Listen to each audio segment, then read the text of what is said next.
Chapter 12 is on work in the workplace. There will be two videos for this chapter. This is video one. Both of these videos will be relatively short because I don't have a lot of additional information to add to the textbook material. So I would strongly encourage you, if you do not normally read the textbook, to make sure that you read the textbook for more details about this chapter. But beginning with the definition of work, or the definition that I like to use for work, it's any human effort that adds some value to goods and services available to others. We talked about the definition of goods and services last chapter when we were talking about economic systems.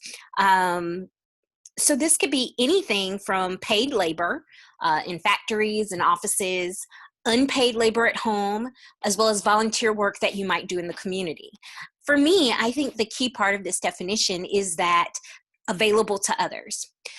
Because what that means is like if I was to make a sandwich for someone else in my household, then that would be work. But if I was to make a sandwich for myself, then that isn't work because it's just for me. Similarly, like if I was to give myself a fishtail braid my own hair, that isn't work. But if I was to braid someone else's hair, whether it was free or whether I charge them, because I am now providing a service to those other people, that's work. And I always like to emphasize that we have this association with work with paid labor only, but for most of human history, work has not been paid in monetary terms. And so that's why we don't limit our conception or definition of work to the work that we are paid for. It can be any work that adds value to the goods and services that are then available to other people. And so in order to kind of understand a lot of this chapter, you need to make sure that you did a good job of retaining the information from last chapter when they discussed economy. So just some kind of overlapping terms, and I'm not going to go over these because I already did a video where I went over these for chapter 11. You want to make sure that you remember the definitions for economy, goods and services, what the distinction is between informal economy versus barter economy, and informal economy versus formal economy, and that there are three major types of economies in the modern world. There is the capitalist economy, the socialist economy, and mixed economies. And most societies are some form of mixed economies, including the United States. And then the transformation of economic systems that has happened over time as we moved from pre-industrial societies, which went from being hunting and gathering societies, to agrarian and pastoral societies. And then with industrialization, they became industrial societies. And since the kind of decline of factories, what we call deindustrialization, we now talk about societies as being post-industrial. And so chapter 12, this chapter does discuss this in a little bit more detail than the information that I gave you from chapter 11, particularly that transition from industrial societies to post-industrial societies. So let's spend a little bit of time on that material. So around the late 1800s, we have the beginning of the Industrial Revolution. So that by the time we get to the early 1900s, the share of people working in factories equaled the share of people who were working on the farm. And then it continued to kind of grow and increase until it surpassed the number of people working on the farm. And so this caused a population shift as people moved from small rural towns into areas that had factories. And so this was largely the development of a lot of our cities, especially in America. So this was a period of urbanization. And even with people moving from rural areas into urban areas, this was also a period of time that attracted new people to our country. So this was kind of our second wave of immigration from European countries. You know, that early wave is when America kind of was first getting started. But this and this second wave was right here at the start of 1900s, and a lot of these immigrants came directly into major cities, and what drew them there was this promise of a better lifestyle and this available factory work. Now, whether or not it was too much growth too soon, or whether or not it was the fact that comparative to agrarian societies, these early industrial societies had a lot more income and wealth inequality. Rich people got richer as they were able to own factories and businesses, and they hired people, wage labor, and in some ways, even though their lifestyles perhaps improved compared to what they experienced in rural areas living on farms, how much money that they actually had, their wealth, that gap kind of increased. And kind of at the heyday of this early income inequality, during the 1920s, shortly thereafter, we experienced as a country a huge crash, what we call the Great Depression. And most people mark the beginning of the Great Depression, a day that we call Black Thursday, October 24th, 1929. And most people consider the Great Depression as lasting pretty much all the way through the 30s. And so what you can see is how that the unemployment rate in America grew during those first 3 years of the 1930s. And then it kind of declined, but it stayed relatively very high until we reach the beginning of the 1940s and the early to mid 1940s. And so, what happened? What saved the US economy? Well, a lot of this was uh, World War II, and then certainly the post-World War II boom. So because America entered World War II relatively late, by the time we entered, we were already starting to experience some economic recovery as our kind of European allies were depending on us to produce materials needed for the wartime effort. Even before we were, in fact, part of the war ourselves, we were helping with that economic wartime production. And this certainly was a boost to America's economy, and it provided a lot of jobs that helped get America back employed. And then after World War II, where, despite the losses that American troops did experience, and despite, what happened at Pearl Harbor, comparative to the other world superpowers at that time, all of our European counterparts, as well as, of course, what happened to Japan, we were the strongest man left standing. We were king of the hill. So this was a economic boom that happened during those next 10 to 20 years. After the end of World War II, we saw rising wages. We saw there was a better standard of living. Along with that rising wages, there was increased consumerism, and at least part of this was driven by the growth of the suburbs. During this time, we have the beginning of suburbanization as people moved out of the cities into these suburban areas and bought their own homes. And with the buying of these homes came the rise in the need of consumer goods. And so all of this was really critical to boosting the American economy. By the time we reach the 1950s, we also start to see the emergence of a new sector. So now it's not just farm work and factory work, but for the first time, we really see service work expanding beyond just, a few small mom and pop shops and merchants, to service work legitimately kind of becoming a specific sector in society, a growing sector in society. And that sector continued to grow until by the time we reached the 1970s, we have a revolution that, in the same way we had the Industrial Revolution before it, Your book characterizes this as the information revolution, the invention of, the computer, which had actually been before, but now kind of the computer is more readily available, and it's now shaping industry in a new way. And it's the spread of computer technology across a lot of different economic sectors. And so during this time period in the 1970s, you see the appearance of a lot of new white-collar jobs and the spread of those jobs: advertising, consulting, computer programming, marketing.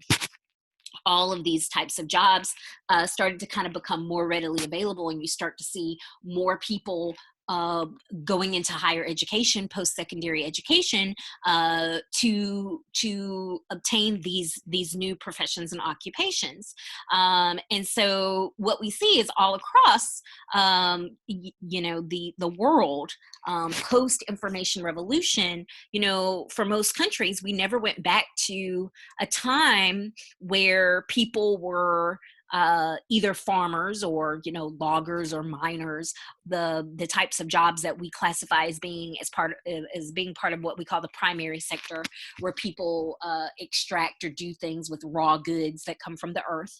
And we also see that less countries are even their economies are no longer just kind of based upon the secondary sector, which is where you do things with those raw goods, like you make and manufacture things. The manufacturing industry is a big part of the secondary sector of the economy.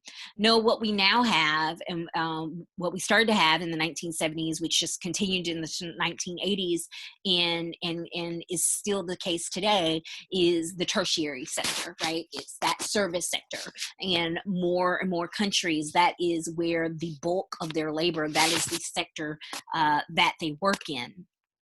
Now, this wasn't necessarily, the smoothest of transitions. It was not problem-free, as we went from being a society based on the secondary sector, manufacturing, to a society based largely on the tertiary sector, service work. Two major structural changes that we can see in our economy that resulted from that transition was deindustrialization, which I already mentioned. That's the decline of industrial production that began in the 1950s, escalated into the 1970s, 1980s. And the loss of factory jobs and plants closing resulted in a lot of job displacement. And this was true whether it was skilled industrial work or unskilled.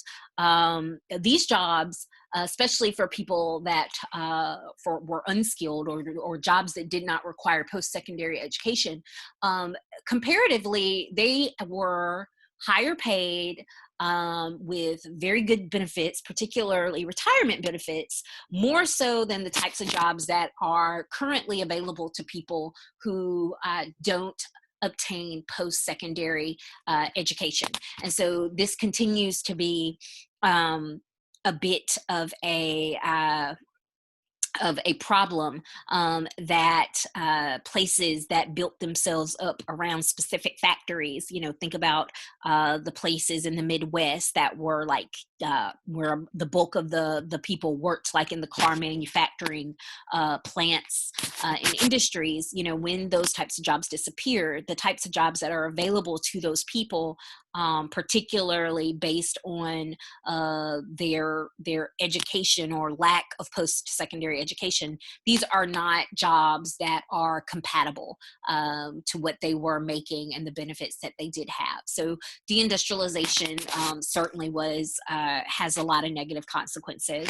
And then, of course, globalization, and it kind of goes hand in hand, because globalization, although that increased the market for American goods, it also increased the likelihood that when factories shut down in America, at least part of the reason was because they were outsourcing those jobs to low-wage countries. And your book notes that this was good for multinational corporations because it both cut their costs, as well as increased the potential number of consumers that they could sell goods to in these global markets. But it wasn't good for a lot of American families, especially families that had people who are working in that that manufacturing sector. And, this is just a chart that just kind of shows that workers in countries like Taiwan and Mexico are paid far less than their counterparts in the United States. And the fact that they can pay them so much less money, that is a lot of the driving rationale for why companies will outsource their business, their manufacturing businesses to these other countries. So what is this post-industrial economy? What are some kind of key characteristics of it? What does it look like? So one key thing is that in the post-industrial economy, it is no longer optional. People have to develop computer literacy skills.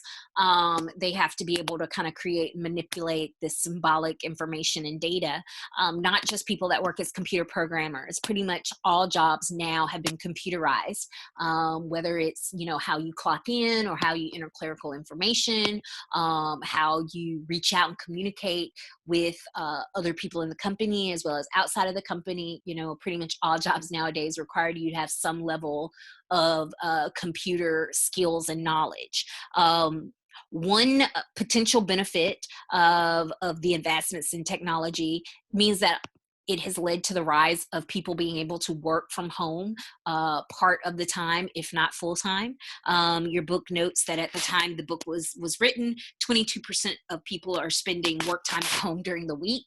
Of course, what's going on now for people like me, that I'm still teaching, I'm still doing my work from home during the pandemic. I'm doing all of my work from home, although, before it was just part of the time. So this means that people are expected to extend their work hours from home. This was true even before the pandemic. It was the idea of, why wouldn't you respond to students in the evening if you have access to your email? Why aren't you, why wouldn't you, grade from home because you have access to it? So it kind of led to some gray areas around, what is work time, what is home time. And this is certainly true for jobs that are part of the primary labor market. And we'll talk about that a little bit more when we talk about the dual labor market. But those jobs that are salaried, there is this expectation that you be available to do some percentage of your work outside of work hours and from home. Now, that there is a benefit there. If you are able to telecommute, it does save you kind of the time and expense of actually commuting. And for some people, it gives them more flexibility to balance their career and their kind of family needs, particularly childcare. Your book does talk about how the rise of telecommuting in the post-industrial economy might be one of the contributing factors to why we see less women taking time off or taking significant time off after having children, even when they have young children in their household.